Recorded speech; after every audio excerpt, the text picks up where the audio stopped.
कभी कभी हम हंसते हुए सब कुछ कर लेते हैं, लेकिन अंदर ही अंदर थकान सी होने लगती है। घर का काम, बच्चों की जिम्मेदारियां, ये ऐसी चीजें हैं जो हमेशा चलती रहती हैं और हम बस लगातार चलते रहते हैं। कई बार तो ऐसा लगता है कि थोड़ा सा रुक जाएं, रेस्ट ले लें, लेकिन एक घबराहट सी होने लगती है कि यदि हम रुक गए, ब्रेक ले लें, कहीं घूमने निकल गए तो सब कुछ अस्त व्यस्त हो जाएगा और इसी डर में हम अपने आप को बांध कर रख लेते हैं। यकीन मानिए, मैं भी बिल्कुल ऐसी ही थी। अपने लिए थोड़ा सा ब्रेक लेने से पहले, कहीं जाने से पहले मन में हजारों सवाल। घर अस्त व्यस्त हो जाएगा, बच्चों की पढ़ाई छूट जाएगी, सारी रूटीन ही चेंज हो जाएगी। दूसरे क्या बांधेंगे, सबसे पहले तो हमने खुद को अपनी ही उलझनों में जकड़ रखा है। एक होम मेकर होने का ये मतलब बिल्कुल नहीं होता कि हमें कभी थकान महसूस नहीं होती या हमें कभी चुपचाप बैठने की ज़रूरत नहीं। सच तो ये है कि सब कुछ संभालते संभालते हम अपने आप को भूलने लगे हैं। आज की वीडियो की टॉपिक है how to reduce stress as a homemaker. Topic पर चलने से पहले बैकग्राउंड में क्या चल रहा है इसके बारे में थोड़ा सा बता दूं। ये परसों की क्लिप है जब मैं अपनी बहन के साथ बाहर घूमने गई थी। अभी जो ये वॉइस ओवर है मैं अपने घर से कर रही हूँ। 15 दिनों की छुट्टियाँ बिताकर मैं घर लौटी हूँ। कल यानी 7 जनवरी को मेरे हस्बैंड का बर्थडे था, उसकी भी छोटी सी क्लिप मैंने यहाँ पर ऐड की है। एक औरत को अपनी ज़िंदगी में बहुत सारे उतार चढ़ावों से गुजरना पड़ता है। जिस परिवार में हम पली बड़ी होती हैं, उस परिवार को छोड़कर अचानक बिल्कुल एक नए परिवार में हमारा आना होता है, जहाँ पर हमारी लाइफ बिल्कुल चेंज हो जाती है। ना कोई हमें समझने वाला होता है और ना कोई समझाने वाला होता है। खुद को समझना और समझाना भी हम ही को होता है। बहुत सारे बदलाव, बहुत सारे उतार चढ़ाव एक औरत अपने जीवन में देखती है। मतलब एक औरत के जीवन में बहुत सारे उतार चढ़ाव, जिम्मेदारियां, कभी बच्चों की, हस्बैंड की, फैमिली की आती जाती रहती हैं। लेकिन इन सब के बीच में जब हम खुद को भूलने लगते हैं, यही वो पॉइंट है जहाँ पर हमें स्ट्रेस होने लगता है। किसी और के लिए नहीं, खुद की स्ट्रेंथ के लिए ब्रेक लेना ज़रूरी है। फिलहाल मैंने भी 15 दिनों का ब्रेक लिया था। अपनी छोटी सिस्टर प्रीति के घर आ गई थी। इन 15 दिनों को बहुत इन्जॉय किया मैंने। एक फुल एनर्जी के साथ अपने घर वापस लौट रही हूँ। बच्चों ने भी इस पल को काफ़ी इन्जॉय किया। सीधी सी बात है कि घर का काम ऐसा होता है जिसका कोई ऑफ डे नहीं होता है, ना कोई संडे होती है। हर एक काम को आज किया, फिर उसी काम को थोड़ी देर बाद करना है, फिर कल सुबह उसी काम को दोहराना है। आज सब कुछ ठीक ठाक किया, लेकिन अगले दिन फिर नया काम। एक कमरे की सफाई की तो दूसरा कमरा बिल्कुल उसी तरीके से तैयार मिलेगा। हर रोज़ बिना बदलाव के एक ही तरह का काम करते करते स्ट्रेस होना बिल्कुल नॉर्मल है।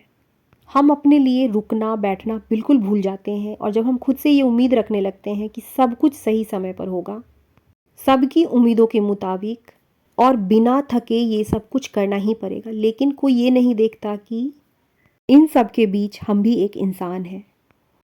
हमारा भी मन और हमारी भी एनर्जी बिल्कुल सीमित है और यही सारी बातें कई दिनों तक बिना बोले दिल के अंदर जमा होती रहती है और धीरे धीरे स्ट्रेस होने लगती है, हमें तनाव होने लगता है। सीधी सी बात है कि हर चीज़ को कंट्रोल में रखने की कोशिश छोड़ दीजिए।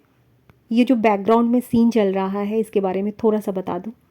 7 जनवरी की ये शूट है। आज मेरे हस्बैंड का बर्थडे है। बिल्कुल सुबह सुबह हमें यहाँ से निकल जाना है, तो रात में हमने मूवी प्लान किया। प्रीति ने सरप्राइज़ केक मंगा करके रखा था। मुझे भी नहीं पता था कि केक कटिंग होने वाली है। ये जो क्लिप्स है उसी ने रिकॉर्ड की थी और बाद में मुझे सेंड कर दी थी, तो मैंने इसमें ऐड कर दी है। हमारी टॉपिक थी कि हर चीज़ को कंट्रोल करने की कोशिश छोड़ दीजिए।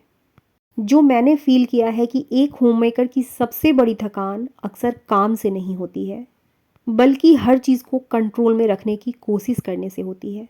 हम चाहते हैं कि हमारा घर बिल्कुल परफेक्ट हो, हमेशा नीट एंड क्लीन रहे, घर समय पर चले, सब ठीक से हो, कोई भी चीज़ बिगड़े नहीं।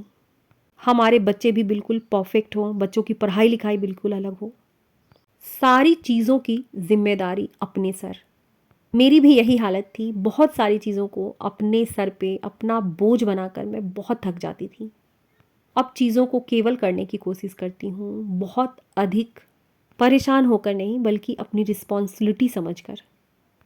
क्या होता है जब हम हर चीज़ को परफेक्ट करने की कोशिश में लग जाते हैं, तो हमेशा हमारे दिमाग में यही चीज़ें चलने लगती है कि कोई चीज़ बिगड़े नहीं, और अगर कुछ ज़रा सा भी अलग हो जाता है तो हमें बेचैनी सी होने लगती है और धीरे धीरे हम ये मान लेते हैं कि हम में ही कुछ कमी हो गई है, तो सब कुछ बिखर गया है। और इसी डर से हम खुद को कभी भी फ्री नहीं होने देते। हर चीज़ हमारे कंट्रोल में हो, हम सारी चीज़ें बिल्कुल ठीक से करें, ये हमारे लिए बिल्कुल मुमकिन नहीं है। कुछ चीज़ों का जैसा है वैसा रह जाना भी ठीक है।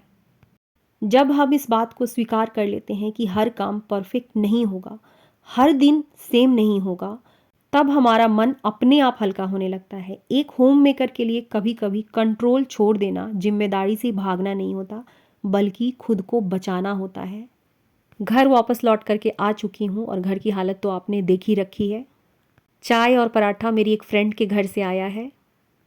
हस्बैंड का आज बर्थडे है, आप लोगों ने पहले ब्लॉग में देख ही लिया होगा। रात को हम लोग बाहर चले गए थे और यहाँ मुझे बहुत ठंड लग रही थी। बर्थडे सेलिब्रेशन की ये छोटी सी क्लिप मैंने रिकॉर्ड कर ली है। वीडियो कॉल पर केक कटिंग के समय मेरी बेटी भी है और मेरे हस्बैंड के मम्मी पापा भी हैं। जैसे जैसे मैंने चीज़ों को समझना सीखा है, बहुत सारी चीज़ों को छोड़ना सीखा है, मेरी लाइफ बिल्कुल आसान हो गई है। आज ही बहन के घर से लौटी हूँ। घर के बहुत से काम पड़े हुए हैं, ये कह सकते हैं कि पूरा घर अस्त व्यस्त है। बस आज मैंने बेडशीट चेंज किए, हल्की सी झाड़ू लगाई। कहने का मतलब है कि मैंने अब चीज़ों को छोड़ना सीखा है। घर के सारे काम मुझे ही करने हैं, लेकिन बिना खुद को स्ट्रेस दिए हुए, अपनी बॉडी कैपेसिटी के अकॉर्डिंग। स्ट्रेस कम तब होता है जब हम ये मान लेते हैं कि हम जो कर रहे हैं वो काफ़ी है। एक होम मेकर के लिए स्ट्रेस कम करने का मतलब सब कुछ छोड़ देना नहीं होता है, बल्कि धीरे धीरे खुद को फिर से जोड़ लेना होता है। जब अपने आप से कहने लगते हैं कि आज जो हुआ वही काफ़ी है, तो एक दिन ऐसा ज़रूर आता है जब मन हल्का होने लगता है। और इसीलिए मैं कहती हूँ कि एक दिन में नहीं होता, लेकिन एक दिन ज़रूर होता है। इसी के साथ आज की वीडियो को यहीं ख़त्म करूँगी। कल फिर मिलती हूँ किसी नए टॉपिक पर।